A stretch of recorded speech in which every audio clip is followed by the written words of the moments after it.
In the beginning, God created the heaven and the earth was without form and void, and darkness was upon the face of the deep, and the Spirit of God moved upon the face of the waters. And God said, "Let there be light," and there was light.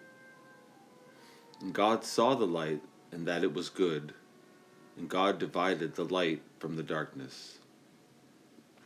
And God called the light day, and the darkness he called night. And the evening of the morning were the first day. And God said, "Let there be a firmament in the midst of the waters, and let it divide the waters from the waters." And God made the firmament, and divided the waters which were under the firmament from the waters which were above the firmament. And it was so. And God called the firmament heaven, and the evening and the morning were the second day. And God said, "Let the waters under heaven be gathered together into one place, and let the dry land appear." And it was so.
So hey, the video mainly is about the concept of hell. And a lot of people have a lot of different opinions on what that means and what it equates to, but I thought it might not hurt for you to hear my opinion, because I have a pretty different opinion on hell. I mean, I don't believe it goes against anything that's highly Christian or anything, or it's going to be overly offensive. It's just about the idea that hell is actually your lack of God in your life, your inability to connect with God. Because if you think of the lake of fire and the idea of burning in hell in eternity for sinners, it's all very fine to say that the wicked are punished and that their destiny is the pit, but really, if a logical person sat down and looked at that, and a compassionate being, they might realize that what they're really lacking in the cause of hell in their life and in their mind is about not ever connecting with God, not believing in God, not understanding the nature of God. I mean, almost putting yourself in the position as a nihilist or a atheist or a believer in a pantheon of gods. So you have the powers of nature, Zeus, lightning, things like that. That you put yourself as a human ego into the position of not needing God. And the nature of God that is most relevant to anyone is the idea of surrender. You let yourself go ego-wise to a point where you do not try to control nature or reality, even though you feel like you probably could and you probably should in some degrees. There's some things that you cannot control, and that is the source, that is God itself. Nature, whatever you want to call it, the universe, it is the support that you sit on. I mean, I'm a body, I have clothing, these are things, and I'm caught up in a world of things, and so if I believe in a world of things, I'm going to get very lost in a world of things and forget about the divinity of nature, or more so the divinity of Jesus Christ, or God, who is the source and who has offered a way out of this type of trap. So my thought is that hell is really just you not being able to connect. And so I've often said on many different websites and chat rooms or whatever, I try to remind people that you're not alive until you're awakened in the nature of Jesus Christ. So you'll notice my funny little yard sale score, but I believe it's a King James version anyway. I mean, it's just something that in the Freemasons, they're not allowed to give those books up. So he died or whoever, and it ended up in a yard sale. So that's the idea of esoteric knowledge, is that if you don't join a club and say certain things and do certain things, they won't let you have certain things. There's nothing interesting in that book as far as esoteric knowledge. As far as the Masons go. I mean, they just claim that they're related to King Solomon, who was a Grand Master Mason who built the temple, and Hiram Mabif, who was killed by two thieves or murderers and did the miniature resurrection of Jesus Christ story. Well, that's all very fine, but what they're saying is they are carrying on through life in some ways the meaning and memory of the miracle of Jesus Christ. Well, hopefully. If they don't, then they're forever damned, because Jesus Christ is the fulfillment of the law. He is the Word.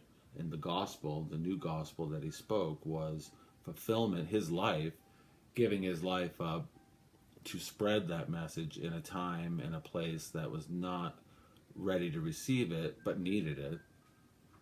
What the price for his doing that was death, for us to see, so we could go, he was not afraid, It was a thing that he had to do. He accepted it. And so those are parts of a story that you have to come to grips with. There are other religions in the world, but very few make any sense like the story of Jesus Christ. So if you have not come in touch with the nature of Jesus Christ, the compassion, the desire, the fatherliness, the desire to take care of people, comfort people, clothe people, is it any wonder God will look at you at the end and say, where were you when I was hungry? Where were you when I was naked? Where were you when all these things happened? Because I assure you, he says, that the least of my brethren that you did this to, you did it to me. And so there's some time in your life that you need to put to that concept where you're not really getting the full nature of Jesus Christ and God and good and light against darkness. This is a battle between principalities. But meanwhile, the world that I'm in, solid, is all illusion's a bad word, but it's not far from a nightmare. It is something that has captured you, and that's why they say possessed, like possessions, that you need to release because you are not meant to be here on earth. I mean, the reason, Jesus died young is because he was not meant to be here. This is the devil's domain. This is illusion. This is delusion. This is possession. This is glamour, glimmer. It's all the things that distract you from God. It might very well be hell. And if it's not, it's well on its way to that very space where you can't remember God and you can't divine divinity because you're too busy with yourself and your ego and where you are going, what you are doing, what is going on. And those things are really meaningless unless you are taking care of someone, unless you are fulfilling the nature of Christ or God, which is a parental, it is a fatherly, motherly type of figure, someone who comforts, makes you feel secure. If you're not doing those things, you are a waste of life on earth. And it is a shame and it is a sham. And if you believe in Donald Trump, and if you believe in the government, and if you believe in those things that are clearly around you and happening, but their validity, meaningless, just meaningless. It's a distraction, and my hope is that you can escape the idea that those things will make or break you. Your life is not defined by those things. Your life is defined by how you are able to get in touch with Jesus Christ, or this power, the Creator, which the word is Jesus Christ, who makes everything possible, and you are literally nothing compared to this. And the less you become, the closer you will get to God. Brian Murray, me, the house painter, a thing, is nothing. And the more I do, the further I become, and the further I go from the source. And so I encourage you to do less, because less is more. And ultimately, if you were like Jesus, all you did would really be for other people and other beings. And if everybody did that, this would indeed be heaven.